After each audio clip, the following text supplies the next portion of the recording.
Amen. Alors nous lisons ensemble dans l'Évangile selon Matthieu, au chapitre 28. Ça va être un peu long. Je vais lire les 15 premiers versets. Matthieu 28, je vais lire à partir du verset 1er jusqu'au verset 15.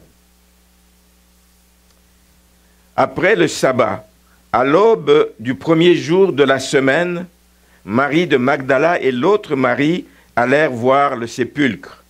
Et voici, il y eut un tremblement de terre, car un ange du Seigneur descendit du ciel, vint rouler la pierre et s'assit dessus. Son aspect était comme l'éclair, et son vêtement blanc comme la neige. Les gardes tremblèrent de peur et devinrent comme morts. Mais l'ange prit la parole et dit aux femmes, « Pour vous, ne craignez pas, car je sais que vous cherchez Jésus qui a été crucifié. Il n'est point ici, il est ressuscité comme il l'avait dit. Venez, voyez le lieu où il était couché et allez promptement dire à ses disciples qu'il est ressuscité des morts. Et voici, il vous précède en Galilée, c'est là que vous le verrez. Voici, je vous l'ai dit. » Elles s'éloignèrent promptement du sépulcre avec crainte et avec une grande joie, et elles coururent porter la nouvelle aux disciples. Verset 9. Et voici, Jésus vint à leur rencontre et dit, « Je vous salue. » Elles s'approchèrent pour saisir ses pieds, et elles l'adorèrent. Alors Jésus leur dit, « Ne craignez pas, allez dire à mes frères de se rendre en Galilée, c'est là qu'ils me verront. » Pendant qu'elles étaient en chemin, quelques hommes de la garde entrèrent dans la ville et annoncèrent aux principaux sacrificateurs tout ce qui était arrivé. Ceux-ci, après s'être assemblés avec les anciens et avoir tenu conseil, donnèrent aux soldats une forte somme d'argent en disant, « Dites, ces disciples sont venus de nuit le dérober, pendant que nous dormions. Et si le gouverneur l'apprend, nous l'apaiserons et nous vous tirerons de peine. » Les soldats prirent l'argent et suivirent les instructions qui leur furent données, et ce bruit s'est répandu parmi les Juifs jusqu'à ce jour. Amen. On va prendre place.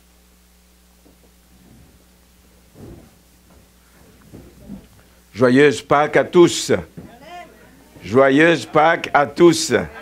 Amen. Un grand jour dans la vie des enfants de Dieu. Un grand jour qui nous rappelle un moment important que nous commémorons, un événement unique en son genre, la plus grande fête des enfants de Dieu. La résurrection de notre Seigneur Jésus-Christ. C'est la plus grande fête, frères et sœurs, même si les gens du monde disent le contraire, même si les gens du monde continuent à répandre comme ces soldats le bruit qu'on est venu, qu'on a dérobé son corps, continue à répandre les bruits que Christ n'est pas ressuscité, qu'on est venu, qu'on a dérobé son corps et qu'on l'a amené.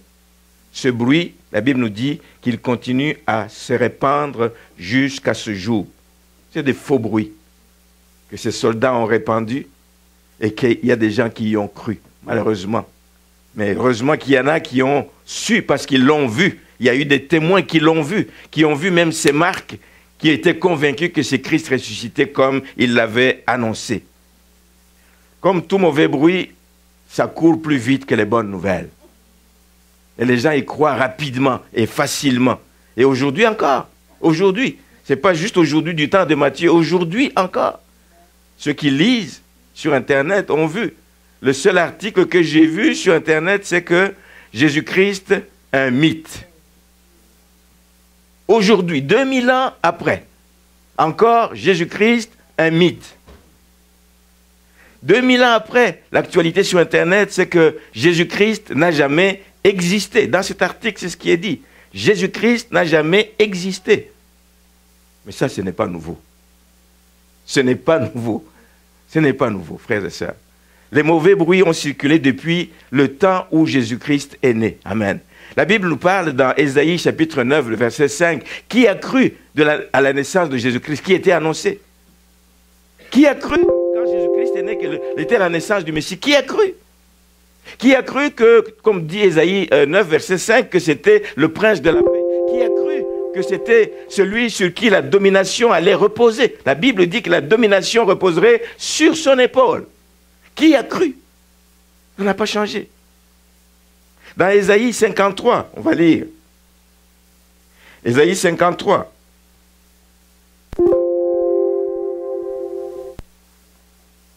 Je vais lire le verset 8. Le verset 8. Qui nous dit, il a été enlevé par l'angoisse et le châtiment. Et parmi ceux de sa génération, qui a cru qu'il était retranché de la terre des vivants et frappé pour les péchés de mon peuple? Qui a cru? Même les témoins de ceux qu'ils ont vus, même ceux qui ont vu les témoins, sont allés payer de l'argent et payer de l'argent pour qu'on taise cette bonne nouvelle. Qui a cru ce qui était annoncé? Qui a cru qu'il était retranché de la terre des vivants? Michée, chapitre 5. On va le lire. Michée, chapitre 5, nous dit ceci aussi, quand il annonçait la naissance et le règne du Messie. Le verset 1er nous dit, « Et toi, Bethléem Ephrata, petite entre les milliers de Juda, de toi sortira pour moi celui qui dominera sur Israël, et dont les activités remontent aux temps anciens, aux jours de l'éternité. » Amen.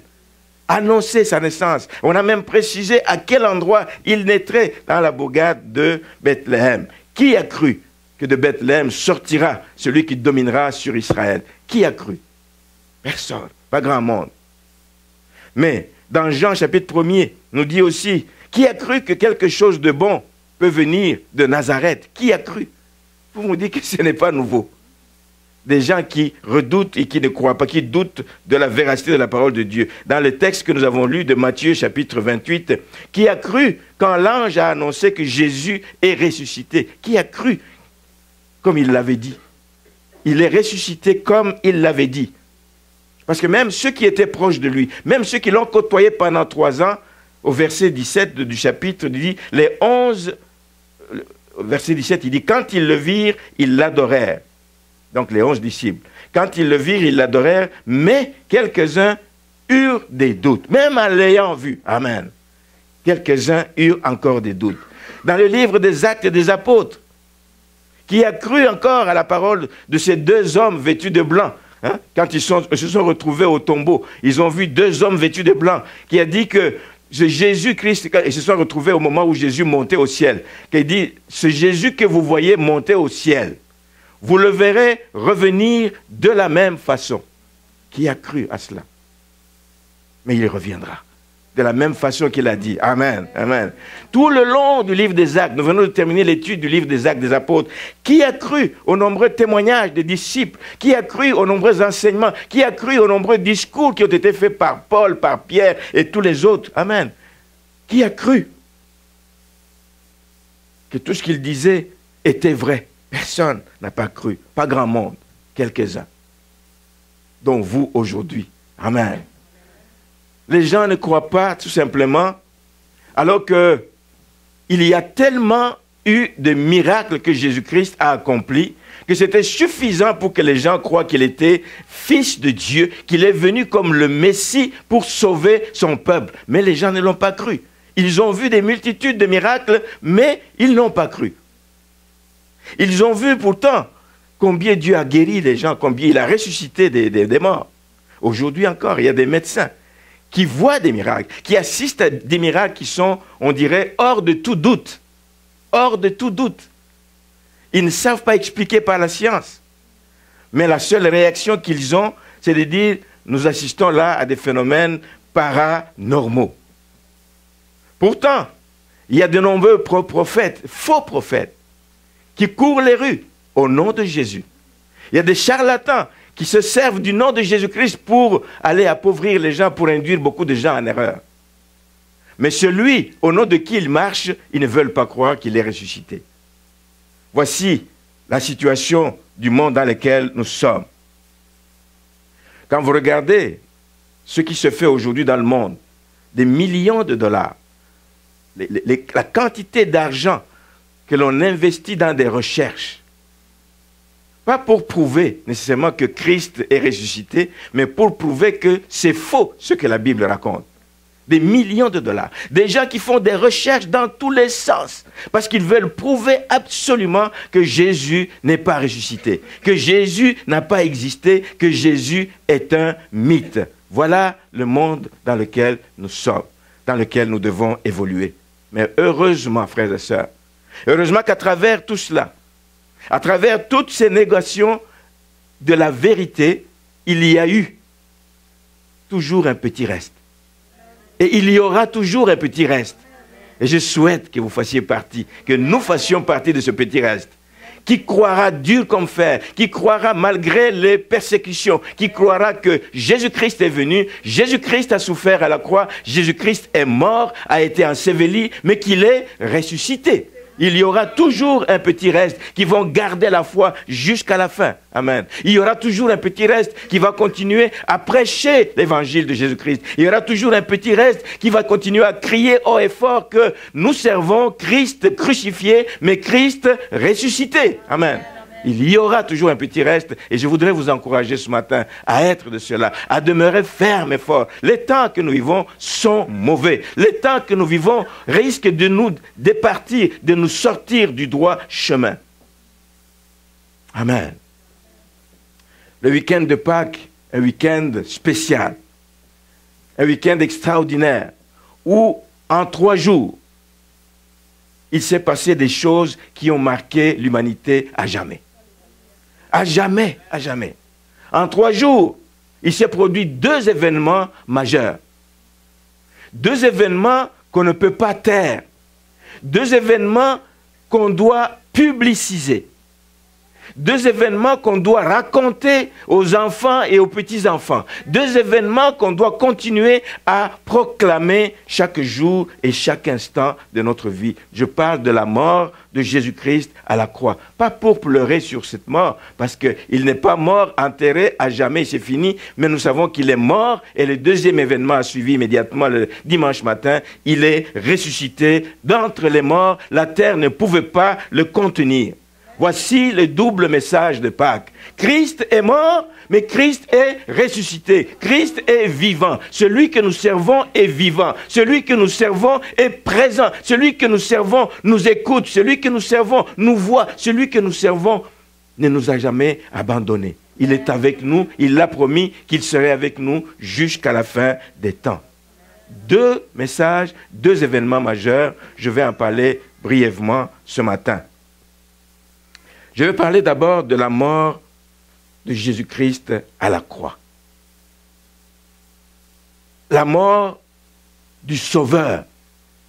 C'est paradoxal de parler de... Il vient pour sauver, mais il vient pour mourir. Ce n'est pas une mort ordinaire.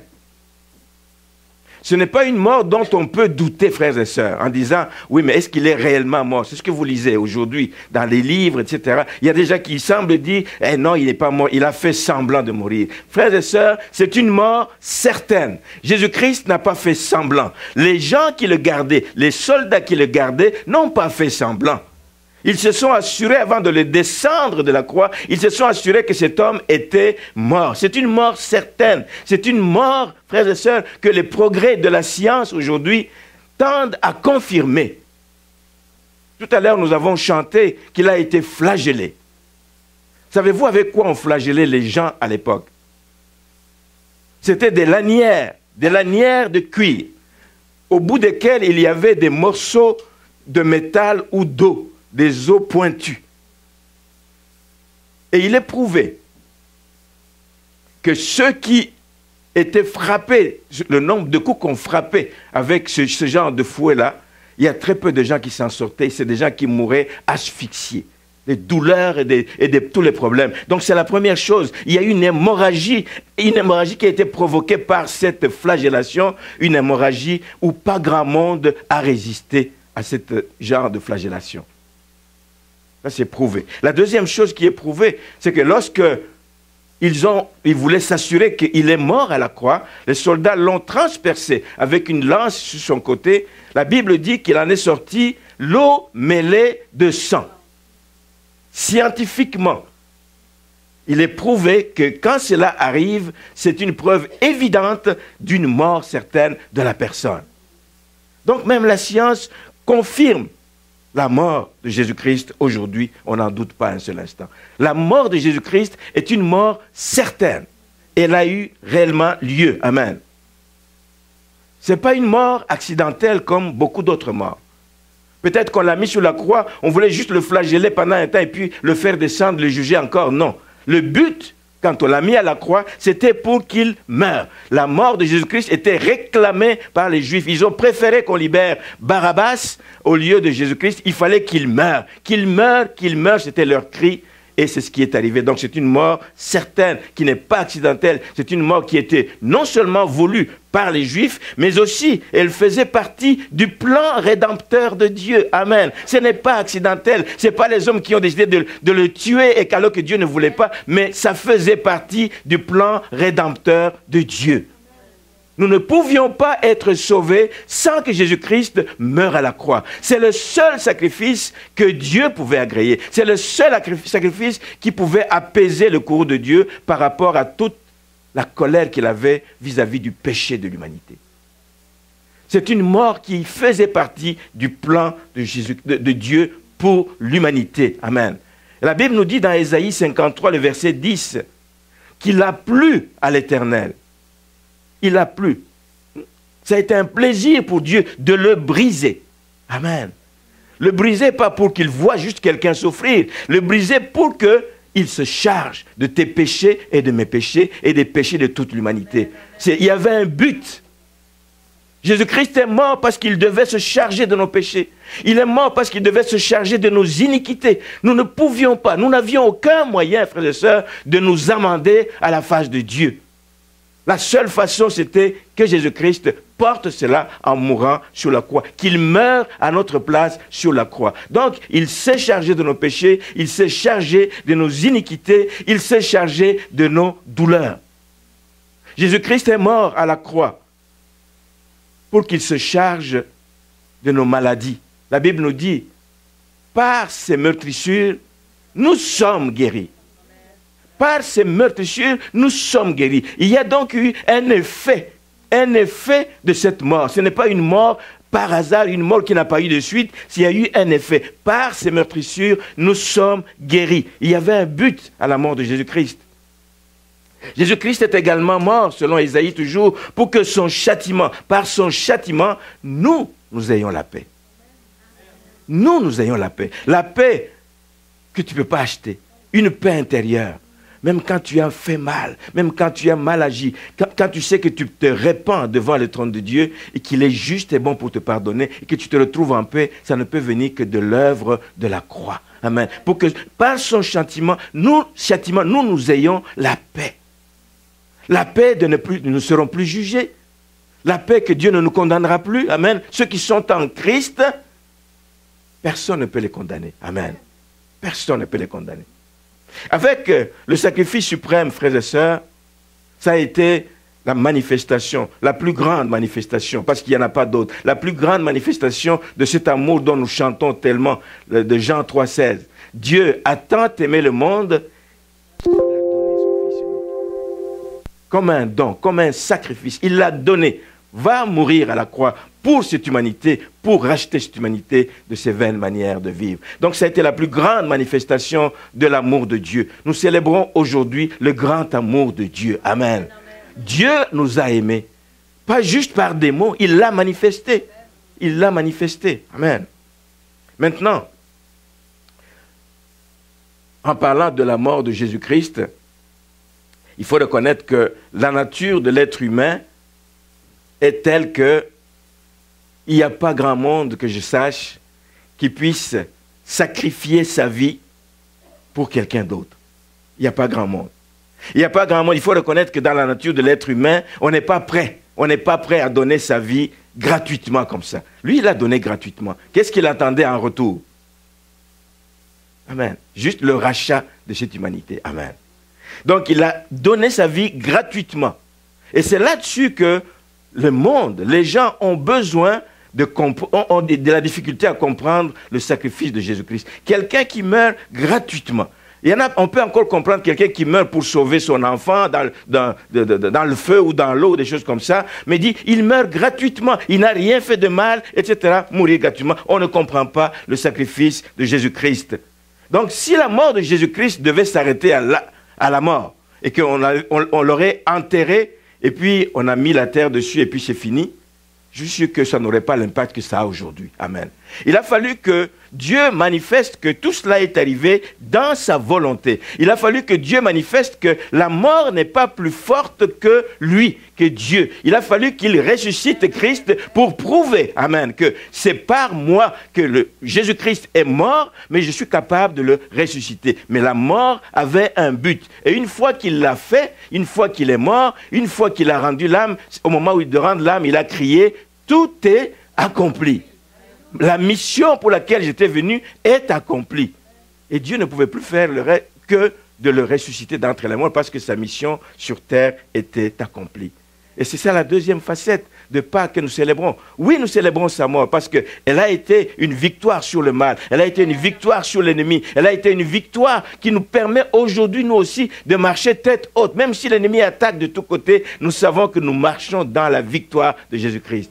Mais Jésus-Christ, frères et sœurs, est aussi ressuscité. Il est ressuscité triomphant. Il est ressuscité dans la gloire et il est monté au ciel pour nous préparer une place. Il est ressuscité comment? Un ange de Dieu est descendu, il a roulé la pierre qui enfermait Jésus dans le tombeau. Pourquoi? Parce qu'il fallait que là aussi s'accomplissent les Écritures. Il fallait que s'accomplisse le psaume de David 16, verset 10 qui dit que tu ne permettras pas que ton bien-aimé voie la corruption. Il était impossible que Jésus-Christ meure comme tout le monde et puis se décompose. C'était impossible. La parole avait été dite. Quand elle a été dite par David, ce n'était pas pour lui, parce que lui, il est mort réellement. Mais nous savons que c'était pour Jésus-Christ. Il parlait de Jésus-Christ. Tu ne permettras pas, psaume 16, verset 10, que ton bien-aimé voie la corruption. Il fallait que Jésus-Christ soit ressuscité. Et c'est ça la force de toute la prédication. Quand vous allez dans le livre des Actes des Apôtres, le nombre de discours que Pierre, que Paul et les autres apôtres ont prononcé, ça tournait autour de quoi? Ça tournait autour de Christ crucifié, mais Christ ressuscité. Nous prêchons Christ crucifié, nous prêchons Christ ressuscité. Il le confirme dans le livre des Actes des Apôtres. Je vais lire quelques versets, pour ceux qui n'ont pas suivi les études avec nous, à partir du verset 22. Acte 2, à partir du verset 22, voici comment donc Pierre s'adressait aux Israélites. Verset 22. Hommes israélites, écoutez ces paroles. Jésus de Nazareth, cet homme à qui Dieu a rendu témoignage devant vous par les miracles, les prodiges et les signes qu'il a opérés par lui au milieu de vous. Vous le savez vous-même, cet homme livré selon le dessein, le plan, arrêté et selon la prescience de Dieu, vous l'avez crucifié. Vous l'avez fait mourir par la main des impies. Mais au verset 24, Dieu l'a ressuscité en le délivrant des liens de la mort parce qu'il n'était pas possible qu'il soit retenu par elle. Car David dit de lui, je voyais constamment le Seigneur devant moi parce qu'il est à ma droite, afin que je ne sois point ébranlé. Ainsi mon cœur est dans la joie et ma langue dans l'allégresse et même ma chair reposera avec espérance. Car tu n'abandonneras pas mon âme dans le séjour des morts et tu ne permettras pas que ton sein voie la corruption. Amen. Il continue. Ça, c'est un des discours qu'il a prononcés. Mais toutes les autres prédications, partout où ils sont passés, le message était le même. Nous prêchons Christ crucifié. Nous prêchons Christ ressuscité. Nous prêchons Christ vivant. Nous prêchons Christ qui règne encore aujourd'hui. Amen. Amen. Alors, avant de terminer, je vais vous dire ce matin que l'occasion est belle, justement, sachant que Christ est mort, que Christ est ressuscité, que l'occasion est belle pour nous de partager ensemble la Sainte Seine. La Sainte Seine que nous prenons toujours en mémoire de Jésus-Christ. La Sainte Seine que nous prenons toujours parce que c'est une recommandation de Jésus-Christ. Il a dit avant de quitter, il dit, vous ferez cela en mémoire de moi. En mémoire de quoi? En mémoire de l'œuvre que j'ai accomplie à la croix. En mémoire du fait que la terre n'a pas pu me retenir, que je suis ressuscité. En mémoire de moi, vous le ferez. Et nous voulons le faire ce matin à cette occasion de Pâques. Qu'est-ce que nous faisons en prenant la Sainte Seine? 3 choses que je veux identifier ce matin que nous faisons. La première chose, c'est que nous proclamons la mort de Jésus-Christ. Je vous l'ai dit, ce n'est pas une honte de dire que celui que nous servons est mort. Il est mort sur ce bois infâme. Il est mort comme un brigand. Il est mort comme un malheureux. Il est mort comme quelqu'un qui n'est pas capable de se défendre. Mais il est mort parce que sa mort a un sens. Il est mort parce que sa mort a un but. Il est mort parce que sa mort a un impact dans l'époque. Elle a un impact aujourd'hui. Elle a un impact pour l'éternité. Amen. Et nous devons proclamer la mort de Jésus-Christ. Lisons ensemble un texte dans Colossiens. Colossiens chapitre 2. Colossiens chapitre 2. Ça nous donne une partie de ce qu'il a fait. Au verset 13, je lis ceci. Vous qui étiez morts par vos offenses et par l'incirconcision de votre chair, il vous a rendus à la vie avec lui en nous faisant grâce pour toutes nos offenses. Voici l'impact de la mort de Jésus-Christ. Qu'est-ce qu'il a fait encore? Il a effacé. Il a effacé l'acte dont les ordonnances nous condamnaient. On était condamnés. Mais il a effacé l'acte dont les ordonnances nous condamnaient et qui subsistait contre nous. Il l'a éliminé en le clouant à la croix. Il n'y a plus de condamnation pour ceux qui sont en Christ. Il a tout éliminé en le clouant à la croix. Le verset 15, qu'est-ce qu'il a encore fait? Il a dépouillé les dominations et les autorités, le monde des ténèbres, et il les a livrés publiquement en spectacle. Amen. Eux qui croyaient qu'il était mort, qu'il était fini, ça s'est retourné contre eux, amen. Il les a livrés publiquement. Il a dépouillé les dominations et les autorités. Il les a livrés publiquement en spectacle en triomphant d'elles par la croix. La croix, c'est la source de notre triomphe. Jésus-Christ n'est pas mort en vain. Il est mort pour que nous ayons le triomphe. Il est mort pour que nous puissions marcher sur les scorpions, les serpents et sur toutes les puissances des ténèbres. Amen. Jésus-Christ a accompli ce que personne d'autre ne pouvait accomplir. Nous proclamons sa mort. Nous devons la proclamer. En sachant qu'il n'est pas resté mort, il n'est pas resté à la croix, mais parce qu'il est ressuscité. Donc la deuxième chose que nous faisons, nous célébrons, nous nous réjouissons, amen, de sa résurrection, amen. Nous nous réjouissons de sa résurrection, parce que sa résurrection n'est pas sa résurrection à lui seul. Par sa résurrection, il nous assure que la mort n'a plus de pouvoir. Amen. Il nous assure aussi que la mort, ce n'est pas la fin de toute chose. Amen. Un enfant de Dieu vit dans l'espérance qu'il y a quelque chose au-delà de la mort. Quelle gloire! Quelle gloire! Il nous assure que la mort n'est pas la fin de tout. Il y a une vie après cela. Nous savons, amen. Nous savons que les morts ressusciteront. Amen. Il est ressuscité comme les prémices. Nous lisons un texte dans 1 Corinthiens, chapitre 15. 1 Corinthiens 15. Lisons à partir du verset 20. Mais maintenant, Christ est ressuscité des morts. Il est qui? Il est le premier, il est les prémices de ceux qui sont morts. Il est les prémices, ça veut dire qu'il va y avoir une suite. Amen. Car puisque la mort est venue par un homme, c'est aussi par un homme qu'est venue la résurrection des morts. Et comme tous meurent en Adam, et même, de même aussi tous revivront en Christ, mais chacun en son rang. Christ comme prémisse, puis ceux qui appartiennent à Christ lors de son avènement. Frères et sœurs, alors, nous devons attendre cet avènement. Amen. Nous devons l'attendre en sachant que même ceux qui vont mourir d'ici à ce que Christ revienne, nous savons que nous nous reverrons. Amen. Nous nous retrouverons. Amen. Le jour de son avènement. Et ensuite, verset 24, viendra la fin, quand il remettra le royaume à celui qui est Dieu et Père, après avoir réduit à l'impuissance toute domination, toute autorité, toute puissance. la résurrection en deux phases, on en a déjà parlé une fois ici. D'abord, ceux qui sont morts en Christ et les autres après. Ceux qui sont morts en Christ, évidemment, pour aller avec lui, régner avec lui au ciel. Mais ceux qui n'ont pas connu Christ, ceux qui ont laissé échapper l'occasion qui leur a été donnée, mais ils vont être là pour la damnation éternelle. Amen. La troisième chose que nous affirmons, chaque fois que nous prenons la Sainte Seine, c'est que nous affirmons que nous l'attendons. Amen.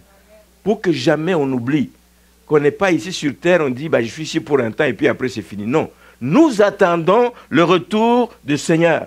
Nous attendons son avènement. Amen. Même s'il y a des gens qui se moquent de ça. Quand nous le disons, il y a des gens qui se moquent en disant, oui, mais où est-ce qu'il est? Ça fait des années qu'on vous en parle. Amen. Où est la promesse de son avènement? Il y a des gens qui le disent encore aujourd'hui. Mais nous savons que nous l'attendons. C'est une promesse qui nous a été faite et Dieu est le Dieu des promesses accomplies.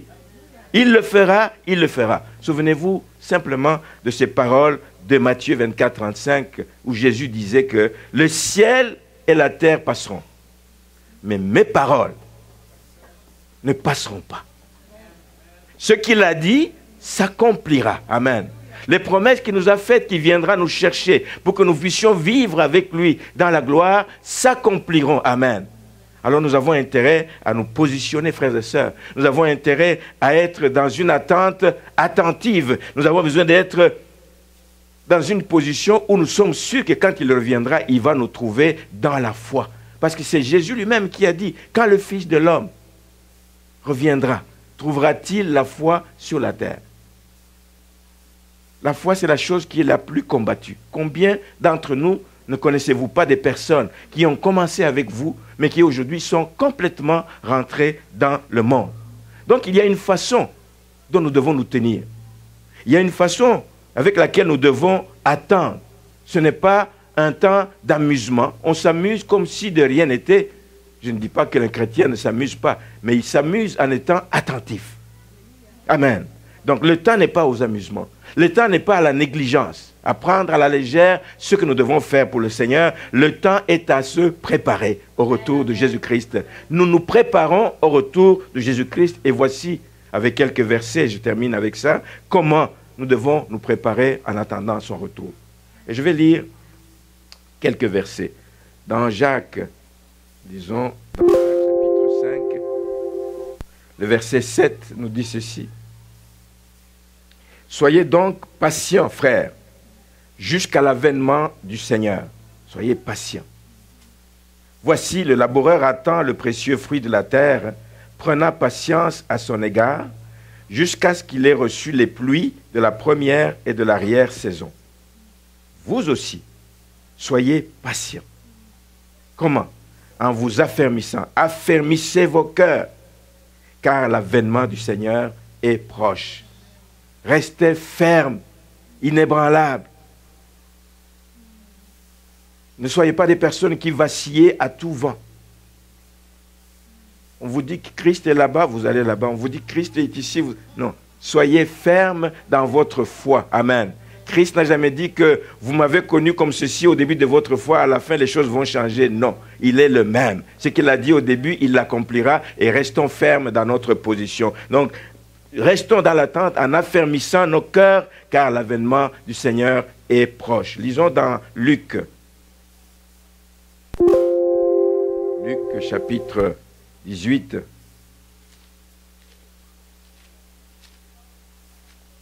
Luc 18, le verset 8, je viens de le dire tout à l'heure, le verset 8, je vous le dis, il leur fera promptement justice. Mais quand le Fils de l'homme viendra, trouvera-t-il la foi sur la terre? Donc, vivons en gardant notre foi. La chose la plus importante que nous devons garder, qui nous maintiendra, c'est notre foi en Jésus-Christ.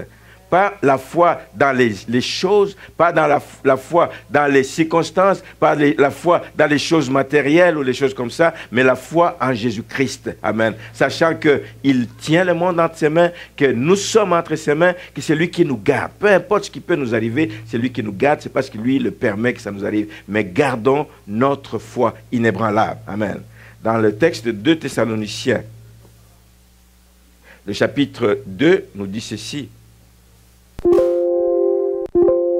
ce qui concerne, à partir du verset 1er, pour ce qui concerne l'avènement de notre Seigneur Jésus-Christ et notre réunion avec lui, nous vous prions, frères, de ne pas vous laisser facilement ébranler dans votre bon sens et de ne pas vous laisser troubler, soit par quelque inspiration, soit par une parole, soit par une lettre qui semblerait venir de nous comme si le jour du Seigneur était déjà là. Restez stable, ne pas se laisser ébranler, ne pas se laisser séduire par ce qui vient. Il y a tellement de choses qui viennent pour le moment. Nous terminons avec un dernier texte dans Matthieu, le chapitre 24. Voici la position dans laquelle nous devons nous retrouver en attendant le retour de Jésus-Christ. 24, le verset 39, qui nous dit, je vais lire à partir du verset 38, « Car dans les jours qui précédèrent le déluge, les hommes mangeaient et buvaient, se mariaient et mariaient leurs enfants, jusqu'au jour où Noé entra dans l'arche.